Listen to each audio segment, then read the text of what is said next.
창세기 1장의 내용은 만물 창조, 사람 창조, 그리고 창조한 사람에게 영원한 본질의 세계, 그 하나님의 나라에 대한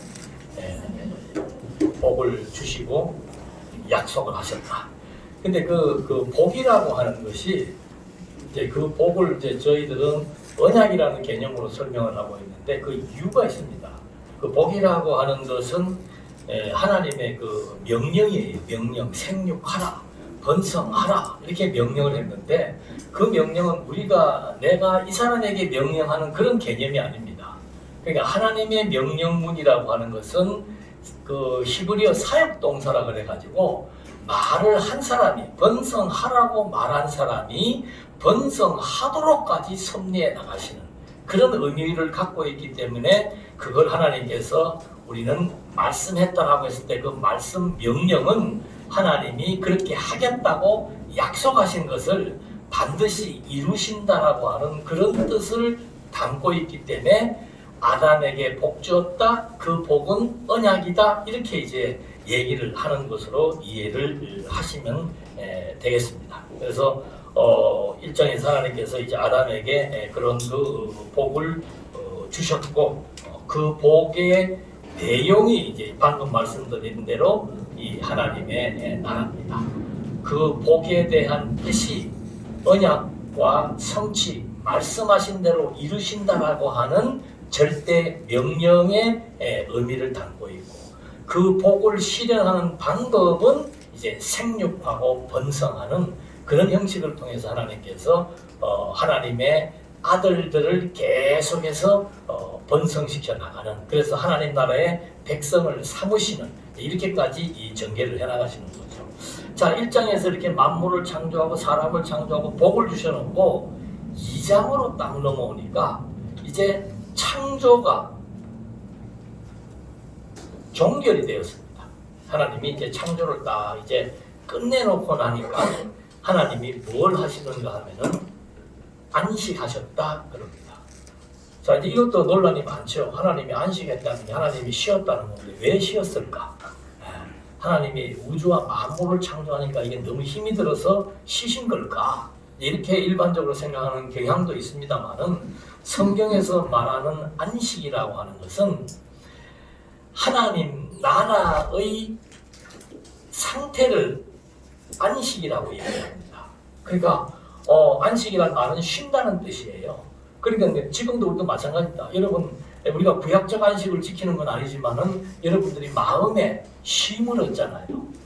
그리스도를 통해서 우리가 참 자유와 안식을 누린다. 그 말은 이제 하나님이 어떤 분이신 줄 알고 그분을 의지함으로 말미암아 세상 염려, 걱정, 근심을 다 떨쳐버리고 마음의 평화를 유지한다. 이것이 안식이에요. 그게 바로 천국 가서 누리게 될 상태를 말합니다.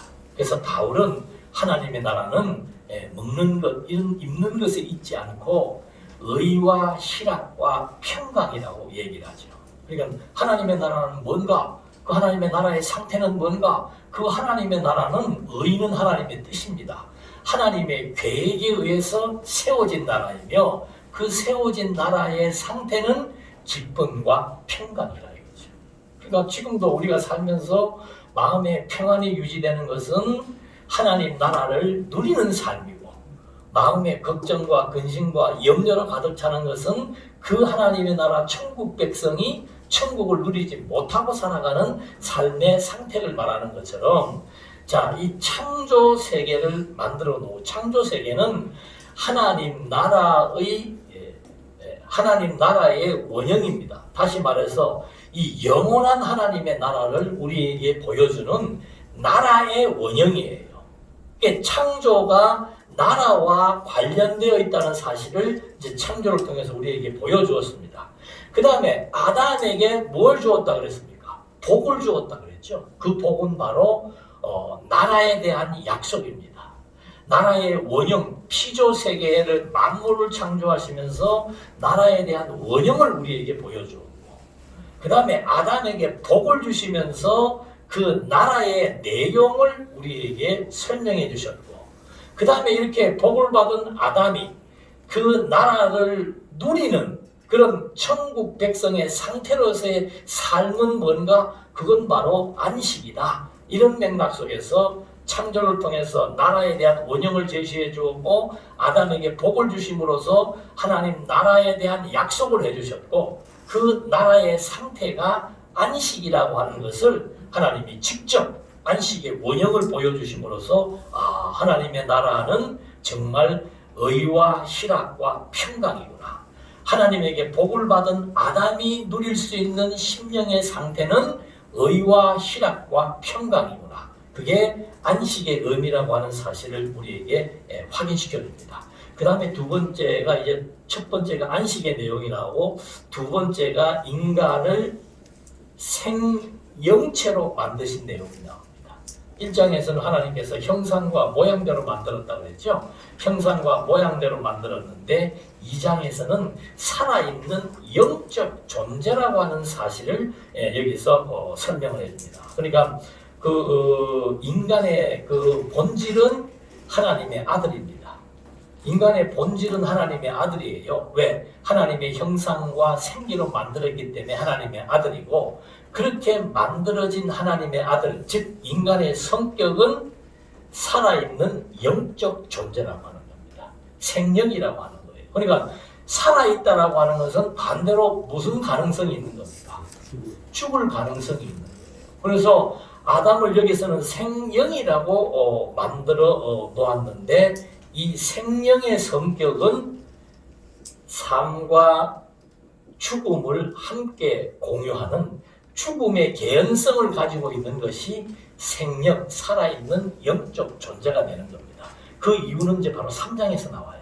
3장에서 아담이 타락하니까 하나님이 어떻게 한다고 그랬어요? 정령 죽으리라.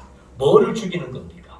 살아있는 영적 존재가 죽음으로 말미암아 육체적 존재로 전락시켜 나가는 그 일이 이제 3장에 나오는 거죠. 그러니까 지금 나오는 이 내용도 분명히 앞과 뒤가 연결이 되어 있습니다. 앞에서 하나님의 형상과 모양대로 만드는 인간은 그 인간의 성격은 이제 살아있는 영적 존재가 되었다. 그 영적 존재로 만들어 놓고 세 번째 하나님이 에덴을 창설하십니다. 에덴. 근데 에덴을 창설했는데 그 에덴 동산 안에 나무가 두 그루가 있습니다. 무슨 나무가 있어요? 영생과가 있고 영원히 살 수 있는 열매의 나무가 있고 하나는 선과 악을 알 수 있는 열매의 나무가 있습니다. 이 광주도 신천지 많이 돌아다니죠. 신천지에서 말하는 영생과가 누구인가? 그게 신천지 교주예요. 따지고 들어가면 그게 요한계시록에 보면 생명나무가 나옵니다.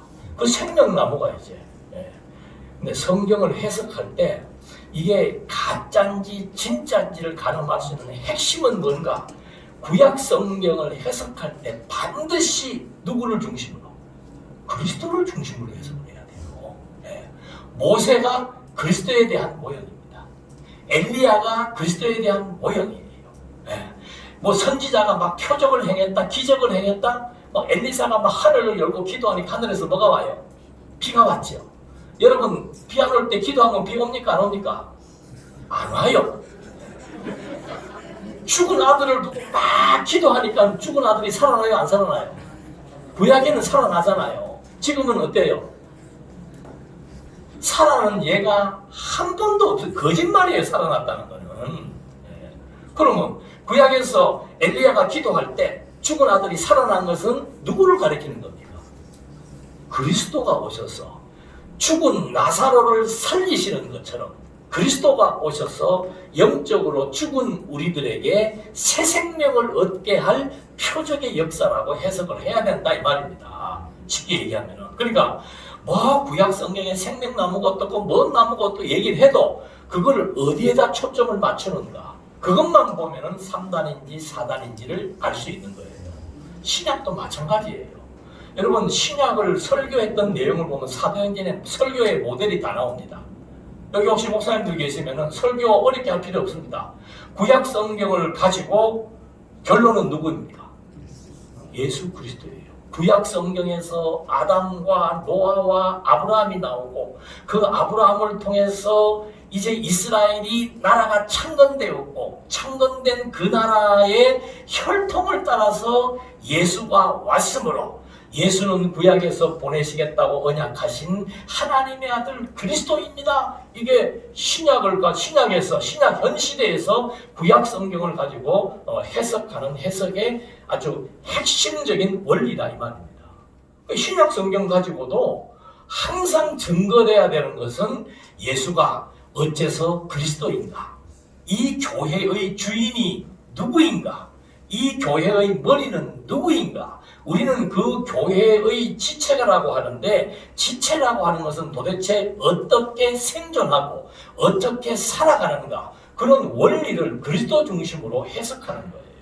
거기에 아무리 유능한, 아무리 뛰어난 사람이 거기에 중심에 서게 되면은 그건 성경을 잘못 해석하는 거죠. 그래서 그 판가름하는 건 쉬워요. 요즘 신천지가 어떻게 무슨 제 강의를 혹시 들었는지는 뭐 듣겠습니까만은 안 쓰던 언약이라는 말을 그렇게 많이 쓰더라니까. 안 쓰던 언약이라는 말을 그렇게 써요. 그 언약이 내가 상표 등록을 한 게 아니라서 말은 못 하겠는데. 그래서 이 성경이라고 하는 것은 이런 이제 원리를 가지고 있는데, 자, 에덴 동산에서 하나님께서 영생가와 선악과를 만들어 놓습니다. 이게 순서가 다 있어요. 만물 창조, 인간 창조, 창조한 인간에게 하나님 나라를 세워주겠다는 약속, 복을 주셨고, 그리고는 창조를 끝내고서는 그 하나님의 나라, 아담에게 주신 그 복, 하나님의 나라가 어떤 상태인가? 의와 희락과 평강의 상태라고 하는 그 원형을 예수 하나님이 직접 보여주었고, 그 다음에 이제 인간을 만들었는데 그 인간은 살아있는 영적 존재였다. 그 말은 죽을 개연성을 가지고 있다. 이걸 우리가 미리 예측할 수가 있습니다. 자, 그 다음에 보니까 왜 그 예측을 했는가? 선악을, 영생과를 먹게 되면 영원히 사는 거고, 선악과를 먹게 되면 어떻게 되는 거예요? 죽는다 이 말입니다. 근데 놀랍게도 이제 이 약속을 딱 해주고서는 4장에 와서는 하나님께서 다른 언약을 또 해줍니다. 아담에게 생육하고 번성하고 땅을 정복하고 다스리라는 약속을 해줬는데, 자 2장으로 넘어오면 그 약속들을 구체적으로 좀 보여주기 시작을 합니다. 나라 세워주겠다. 나라가 세워지려면 백성이 있어야 되고 땅이 있어야 되고 다스리는 권세가 있어야 되는데, 그게 실제로 어떤 형식으로 주어지는가 하면은 이 에덴을 하나님이 창설하시고 그 에덴에 뭐가 흘러요? 강이 흘러요. 이 강이 모든 세계 땅의 원천이 되는 거다 이 말입니다. 여러분, 우리가 오늘 안 했습니다만은 이 우주가 무엇으로 쌓여 있었습니까? 물로 쌓여 있었어요. 그 물을 위의 물과 아랫 물로 나누니까 중간에 뭐가 나와요? 궁창, 하늘이 나와요. 네. 자, 이 아랫 물을 한쪽으로 모르니까 뭐가 돼요? 땅이 되고 바다가 되는 거예요. 그러니까 땅은 어디에서 나왔어요? 물에서 나왔어요. 그러니까 하나님이 에덴 동산을 만들어 놓고도 이 에덴 동산의 원천은 물이라는 사실을 보여주기 위해서 그 에덴에서부터 흘러나가는 4개의 강을 이렇게 하나님이 섭리해 나가시면서 이제 이 보이는 땅에 대한 것들을 더 구체적으로 명시해 주는 것이 4번째 에덴의 강이 바로 토지의 원천이라는 사실을 밝혀주고 있습니다. 그 다음에 5번째는 가면은 아담이 이름을 짓는 게 나옵니다. 하나님께서 아담에게 갑자기 뜬금맞게, 야, 너희가 이제 네 눈에 보이는 이 짐승들하고 다 한번 이름 한번 지어봐라. 그러니까 아담이 이름을 부르니까 부르는 그대로 그 명칭대로 사자는 사자가 되고 호랑이는 호랑이가 된다는 거죠. 이건 무슨 의미가 있습니까? 이름은 누가 짓는 거예요? 주인이 짓는 거예요. 주인이라고 하는 것은 권세를 의미하는 겁니다. 여러분, 하나님께서 아브라함에게 복을 주실 때도 네 이름이 온 천하 만민에게 어떻게 될 것이다? 드러날 것이다. 아브라함의 이름이 만민에게 드러나고 다윗의 이름이 만민에게 드러나고 솔로몬의 이름이 온 천하에 퍼지니까 그건 무엇을 의미하는 겁니까? 솔로몬이 가지고 있는 통치력, 권세를 의미하는 겁니다. 그래서 하나님께서는 아담에게도 그런 다스리라고 약속했던 그 권세가 있다는 사실을 부분적으로 보여준 게 뭔가 하면은 아담으로 하여금 네가 한번 이름 한번 지어봐라 이 말입니다. 자, 에덴이라고 하는 땅을 통해서 이 복의 내용인 자손, 땅, 통치의 약속을 이렇게 하나씩 하나씩 보여주기 시작하는 겁니다. 그래서 땅 보여주고 이름을 통해서 권세를 보여주고 그 다음에 뭐가 남았습니까? 자손이 남았잖아요. 그 다음에 내용이 무슨 내용이 나오는가? 이게 참 재밌어요. 하나님이 누구를 만듭니까? 여자를 만들어요. 여자를 왜 만듭니까? 거기는 돕는 배필이라고 그러죠. 그걸 가지고 또 여자는 남자에게 순종하라고 그러고 막 그런 얘기, 고리타분한 얘기를 하는데 이건 그 얘기가 아니에요 지금. 하나님이 여자를 만들 때 어떻게 만듭니까? 그 이상하지 않아요? 하나님이 아담을 만들 때 흙에다가 생기부어 만들었잖아요. 그럼 여자도 어떻게 만들어야 돼요? 흙에다가 생기부어 만들어야 되는데 여자는 아담의 뭐예요? 뼈. 여러분 요즘에 그 세포 증식시키고 할 때 뭐를 사용한다 그래요? 뼈에서 축출합니다. 뼈에서 뭘 축출합니까? 줄기세포를 축출합니다. 왜? 그 뼈에는 생명의 DNA가 들어있기 때문에. 자, 아담을 잠들게 해가지고 최초의 하나님의 마치입니다. 아담을 마취시켜갖고 잠들게 해가지고 아담의 뼈, 즉 아담의 생명의 길을 통해서 여자를 만든 거예요. 그 이유가 뭡니까? 아담은 하나님의 생기로 만들어서 하나님의 아들, 하나님의 자녀가 되게 했죠. 그리고는 그 아담에게 하나님께서 생육하고 번성하라고 그랬습니다. 그러면 아담이 생육 번성시키는 건 아들이에요. 그럼 혼자 할 수 없는 거죠. 그래서 배필을 만든 거예요. 무엇을 위해서? 생육 번성하라고 하는 하나님의 이 약속을 하나님이 이루시기 위해서 여자를 창조하게 했는데 아담의 뼈로 말미암아 여자를 만들어 놓고, 자, 아담이 그 여자를 보고 뭐라고 부릅니까? 뼈 중에 뼈요, 살 중에 살이라. 그 말은 무슨 뜻이에요? 너는 나와 같은 생명을 지니고 있는 사람이라는 말을 하는 거예요. 그러니까 아담과 하와가 하나님의 창조 방식은 달랐지만은 똑같이 하나님의 생명의 기운으로 존재하는 하나님의 자녀라고 하는 사실을 보여주고, 그래서 이 생육하고 번성하는 방식을 하나님은 어떻게 채택했는가? 아담과 하와가 둘이 어떻게 되게 해서 한 몸, 한 생명이기 때문에 한 몸 되게 해서 생육하고 번성시켜 나가 큰 민족을 이루어 하나님 나라의 백성이 되게 하신다는 그 약속을 여기에서 이제 해주고 계신 겁니다. 그 다음에 마지막 나오는 것이 뭔가 하면은, 자, 이렇게 하나님께서 아담을 잠들게 해서 여자를 만들었는데, 이제 남자와 여자가 7번째, 뭐를 몰랐다 그래요? 부끄러움을 몰랐다 그래요. 갑자기 이 말이 왜 나옵니까? 성경은요, 우리가 전제를 가져야 됩니다. 어떤 사건이나 어떤 내용이 나올 때 앞뒤가 안 맞는 것이 만약에 나와 있다면은 그건 진리가 아니에요. 진리는 앞뒤의 내용이 연결성이 있어야 되고 그 흐름이 있어야 됩니다. 근데 지금 이게 쭉 나가는 거 나름대로 지금까지 잘 왔는데 갑자기 남자와 여자를 만들어 놨는데 뭘 모르더라? 부끄러움을 모르더라. 그러면은 그 다음 장으로 넘어가면 이 부끄러움과 관계된 얘기가 나오면은 성경은 논리적인 일관성이 있는 책이고, 그런 내용이 없다면 이거는 계속해서 궁금증으로 남게 되는 거죠. 근데 놀랍게도 3장으로 넘어가니까 이제 무슨 사건이 벌어지는가? 우리는 성경을 보면 제일 충격적인 사건으로 와닿는 게 뭔가 하면은 아담의 타락이에요. 막 그것 때문에 온 인류가 지금 다 죽고 사단이 판을 치고 막 그래서 막 타락이라 그러면 막 몸서리를 치도록 생각들을 하고 있는데, 하나님이 하시는 일은 선하기 일반이라. 타락을 통해서도 하나님은 당신의 생명, 당신의 사랑, 당신의 능력을 우리에게 보여주고 있다라고 하는 좋은 하나님 본질의 세계를 드러나는 계시의 방편으로 활용하신다는 거예요. 자, 한번 보십시다. 3장에서 자, 제일 먼저 등장하는 게 사단이 등장합니다. 사단은 이제 가끔 그런 분들이 계셔. 사단이 자꾸 하나님을 막 배방하고 하나님과 반대되는 일을 해서 하나님은 사단 때문에 막 골치가 아프고 그런 분으로 아는 분들이 혹시 계신다면은 하나님을 오해하는 거죠. 하나님은 상대가 없습니다.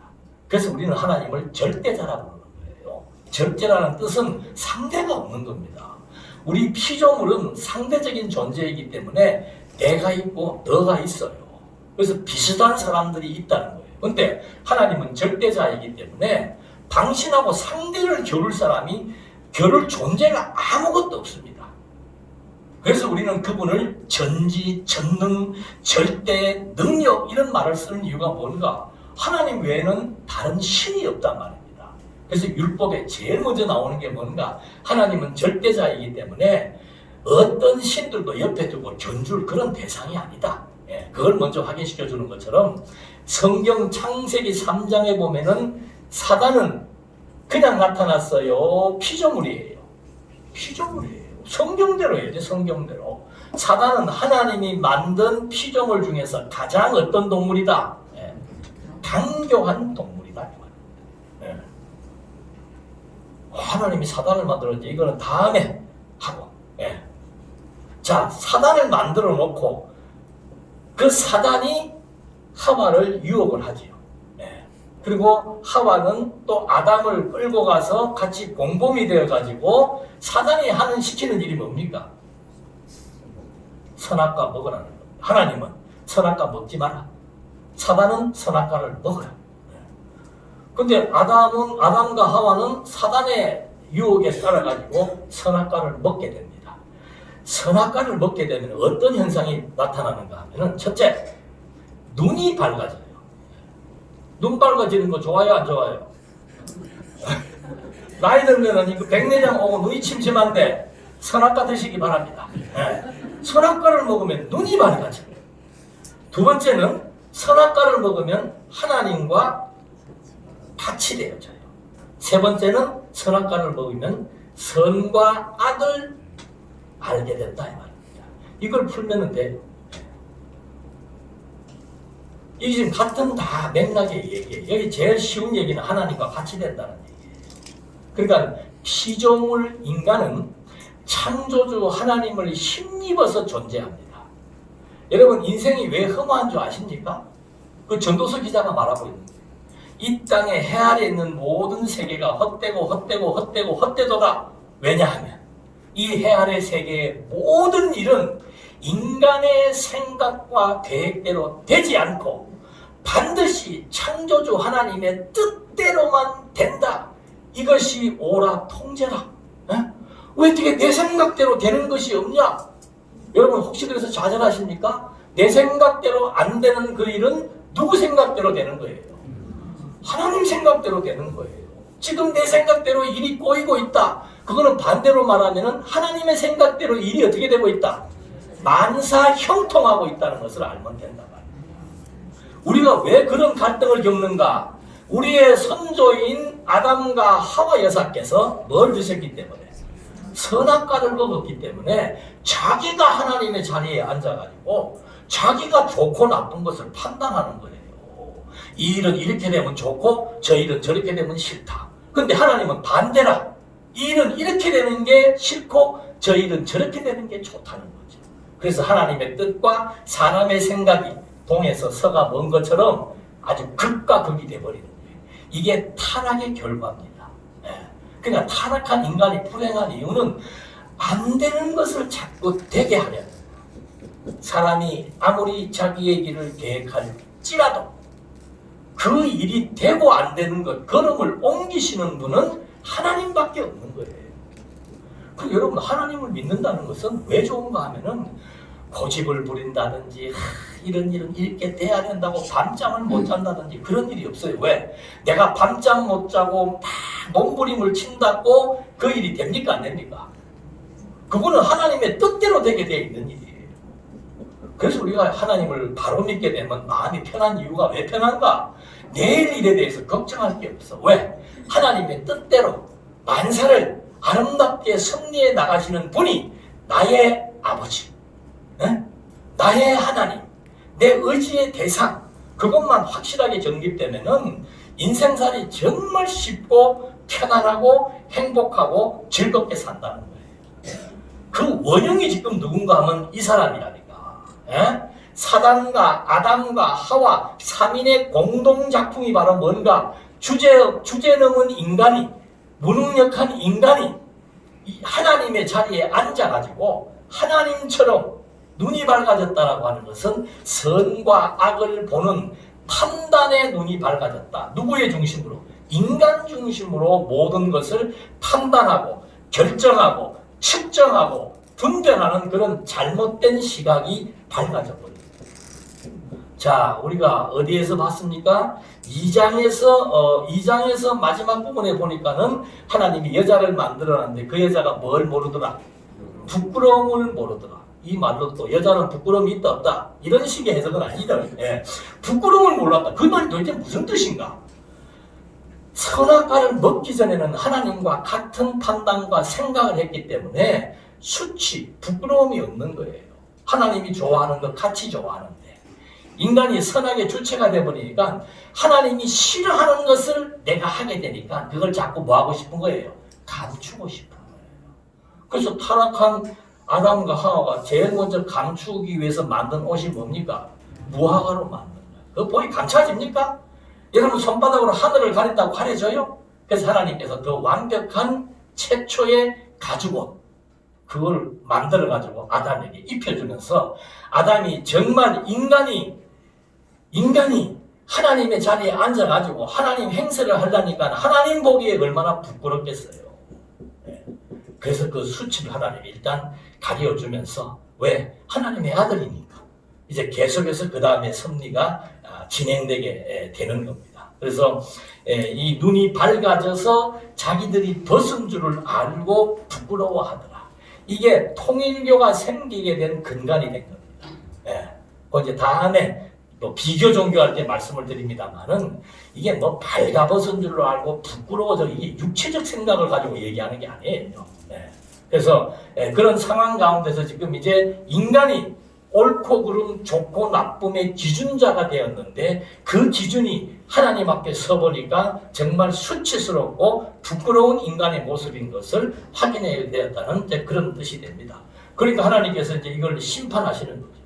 뭐 아담도 심판하고 가인도 하와도 심판하고 사단도 심판하고 했는데 그 심판에 대한 핵심 내용은 뭔가 하면은 아담을 에덴의 동산에서 어떻게 해요? 밖으로 쫓아내는 거예요. 그 이유가 있어요. 이 에덴 동산에 선악과 말고 또 뭐가 있었습니까? 영생과가 있어요. 지금 아담과 하와는 선악을 알게 되는 열매를 먹고 나서 어떻게 된 겁니까? 영적으로 죽은 상태가 되어버리는 거예요. 그러면 영적으로 죽은 상태에서 영원히 살 수 있는 열매를 먹게 되면은 아담과 하와는 어떤 사람이 됩니까? 영원히 죽은 존재가 되어버리는 거죠. 그래서 하나님께서 그걸 방어하고 방지하기 위해서 아담을 여기서 쫓아가지고 이게 보호하시는 거예요. 아담으로 하여금 다시 살아날 수 있는 개연성을 지금 하나님이 주시는 겁니다. 그래서 고린도서에 보면은 바울은 첫 아담은 세상에 뭘 끌어들인 거예요? 죄를 끌어들여가지고 온 인류를 사망에 이르게 했지만 둘째 아담 그리스도는 온 사망에 처한 인류를 당신의 생명을 통해서 영원한 생명을 얻게 하시는 사역을 하시는 분이라고 하는 사실에 대해서 바울이 증거하고 있는 것처럼 아담에 대한 영원한 죽음을 하나님께서 방어하기 위해서 쫓아내어서 이제는 그리스도가 오심으로 말미암아 영원한 생명을 얻게 될 수 있는 개연성을 남겨두고 3장에서 이제 끝이 나게 되는 거예요. 자, 이렇게 해서 이제 아담이 타락을 해서 자기가 하나님의 자리에 앉아가지고 이것은 된다 안 된다 이것은 좋다 나쁘다 이런 식의 판단의 주체가 되려고 하는 그 어리석은 타락성, 속성을 지니게 된 겁니다.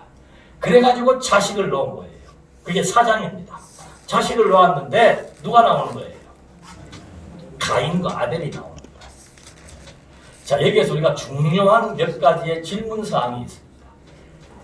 4장에 보면은 등장인물이 가인, 아벨이 나오고, 이 사건 직전에 있었던 것은 아담의 타락으로 말미암아 인간이 하나님과 같이 되어져서 선과 악, 좋고 나쁨, 되고 안 됨을 판단하는 주체가 되어버린 거예요. 자, 그런 속성을 지닌 가운데서 가인과 아벨이 나왔는데, 자, 무슨 사건이 벌어집니까? 제사 문제가 발생을 합니다. 왜? 처음 가인 아담 이외의 첫 인간의 출현에 있어서 하나님은 제사 문제를 거론했을까? 첫 번째 질문. 그 이유는 바로 뭔가? 하나님이 인간을 창조했을 때 어떤 존재로? 영적인 존재로 만들었기 때문에, 영적인 존재라는 것은 하나님과 인간이 제사적 관계, 예배적 관계에 있음으로 만드는 거예요. 근데 그 인간이 지금 타락을 했잖아요. 그럼 타락한 인간들의 제사를 드리는 것은 어떤 식으로 드려지는가? 여기서 나타나는 거예요. 타락한 인간의 속성이 어떻게 발현되는가? 여기서 나타나는 거죠. 제사를 드리라고 했는데, 여러분, 제사는 누가 받는 거예요? 제사의 대상이 받는 거예요. 그러니까 내가 공물을 받고 싶으면 공물을 받고, 짐승을 받고 싶으면 짐승을 받고, 누구 마음이에요?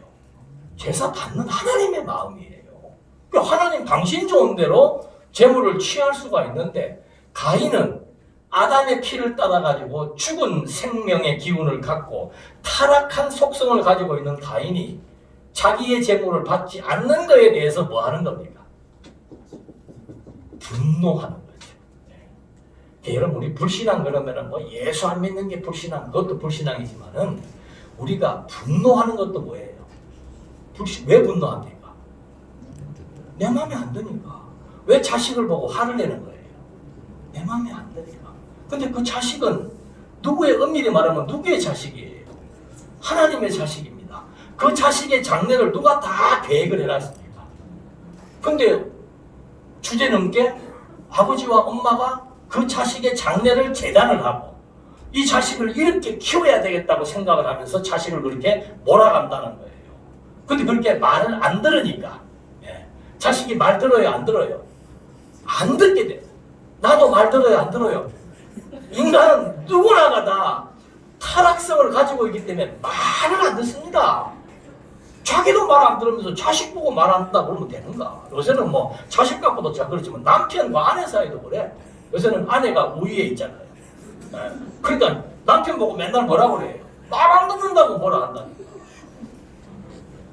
다 말 안 들어, 다. 누구의 말을? 하나님의 말을 안 듣는다. 그래서 이 가인이 분노를 해가지고 결국은 아벨을 죽이잖아. 이게 살인이에요. 자, 이 사건이 여기 왜 발생하는 겁니까? 앞에 내용과 다 연관성이 있습니다. 가인의 분노, 아담의 타락성. 하나님이 제사를 받는다? 영적인 존재로 만들어 놨다.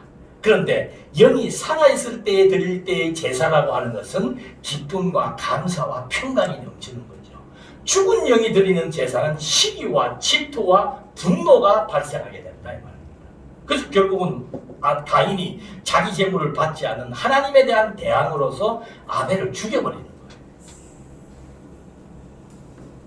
자, 이 최초의 살인사건의 의미는 뭔가? 지금 하나님은 아담을 하나님의 형상과 모양대로 창조해 놓고는 그 아담에게 뭐하라? 생육하고 번성하라고 했습니다. 생육하고 번성을 하는데 타락 이후로부터는 이제 여기에서 하나님께서 구별을 합니다. 타락을 기점으로 해서 인간이 선악을 알게 된 타락을 기점으로 해서 하나님은 선의 방향과 악의 방향으로 분류를 하기 시작을 해요. 그 최초의 분류가 누군가 하면은 가인과 아벨인 거예요. 그걸 내가 지어내는 게 아니고 그 다음 장에 나와요. 가인과 아벨이 나왔는데 가인이 아벨을 죽였음에도 불구하고 아벨의 죽음으로 끝나버리면은 하나님의 생육 번성의 약속이 중단돼 버리잖아요. 그럼 하나님은 믿을 수 없는 분입니다. 당신이 하신 약속은 반드시 지켜야 되는데 그 약속을 안 지키는 하나님을 믿을 수가 없게 되는 거죠. 그래서 하나님은 반드시 당신이 세운 약속은 인간이 타락을 했던 범죄를 했던 자기를 거부를 했던 상관없습니다. 뭐 자연재해가 일어나든 인류가 멸망을 하더라도 하나님의 이 생육번성의 약속은 반드시 지켜지게 되어 있습니다. 두 번째, 그 약속은 선과 악으로 나누어서 하나님이 섭리해 나가신다라고 하는 거예요. 그 증거가 뭔가? 가인이 아벨을 죽였는데 가인의 사장에서 초반부에 가인의 족보가 나옵니다. 이 족보라고 하는 것은 혈통이에요. 혈통이라고 하는 것은 가인의 생육번성을 뜻하는 겁니다. 하나님의 생육번성의 약속은 이제 타락 이후로부터는 선한 계보와 악한 계보로 나뉘는 겁니다. 그래서 가인의 족보가 나오고 마지막에 가면은 아벨 대신에 하나님이 셋을 주었다 그럽니다. 그러니까 아벨이 죽은 것으로 끝나버리면 선한 하나님의 혈통적 계승이 중단되기 때문에 아벨 대신에 셋을 주시는 거예요. 그러니까 이때 사람들이 비로소 누구의 이름을 불렀더라? 여호와의 뜻이 뭡니까? 하나님은 진짜로 아담에게 생육번성 시켜주시겠다고 약속하셨는데 그 생육번성의 선과 악의 혈통이 나누어서 섭리하는 출발점에서 아벨이 죽었음에도 불구하고 하나님은 아벨 대신에 셋을 주었고 그 셋의 아들인 이름이 갑자기 에노스가 나오니까 그 시대 한 세대가 지나니까 와, 진짜로 하나님은 생육하고 번성하라고 명령하시고 약속하신 그 하나님은 언약대로 이루시는 여호와로 지금도 살아 존재하심이 분명하구나. 그래서 찬송을 드리는 거예요. 오늘 우리가 이렇게 생호흡하고 존재하고 그리스도의 백성으로 이렇게 살아가고 있는 이것이 이미 이때부터, 아니 더 나아가서는 창세전 그리스도 안에서 하늘에 속한 신령한 복을 주시기 위해서 그리스도로 말미암아 자기의 아들들이 되게 하셨다는 창세전부터 세웠던 하나님의 계획과 언약이 아담에게 그대로 하나님께서 그 언약을 그대로 세우시더니 그 아담의 혈통을 분류해서 그대로 가인도 생육번성 시키고 아벨 대신에 셋을 주어서 생육번성 시키더라 이 말입니다. 저는 그래서 하나님을 믿는 거예요. 네. 상천하지에 믿을 대상이 어디가 있습니까? 누구를 믿습니까? 무엇을 믿습니까? 믿을 대상이 해 아래는 모든 것이 다 변합니다. 사람도 변하고 물질도 변하고 환경도 변하고 그래서 우리가 마음을 둘 것이 없어요. 근데 하나님만큼은 영불변하십니다. 영원히 존재하십니다. 그래서 내주와 맺은 언약은 영불변하시니 하면서 그 찬송의 의미가 바로 뭔가? 언약을 세우셨으면 그 언약을 반드시 이루신다 이 말이에요. 그런데 놀랍게도 4장 마지막에 가인의 족보가 나오고 셋의 출생이 나왔는데 5장으로 넘어가면 뭐가 나와요? 4장에서 지금 이제 가인과 아벨 사건이 나오고 하나님이 아벨 대신에 셋을 주었습니다. 그래서 가인의 족보가 4장 후반부에 나오고 마지막 단락에서 아벨 대신에 셋을 주었다는 얘기가 나오는데 5장에 딱 넘어가니까 누구의 족보가 나와요? 아담의 족보가 나오죠. 그 아담의 족보의 흐름을 보니까 재밌는 얘기가 나오는 거예요. 하나님이 아담은 하나님의 어떻게 해요? 형상대로 아담을 창조했고 아담이 셋을 낳았는데 그 셋은 누구의 형상대로? 아담의 형상대로 셋이 나왔다 이 말이죠.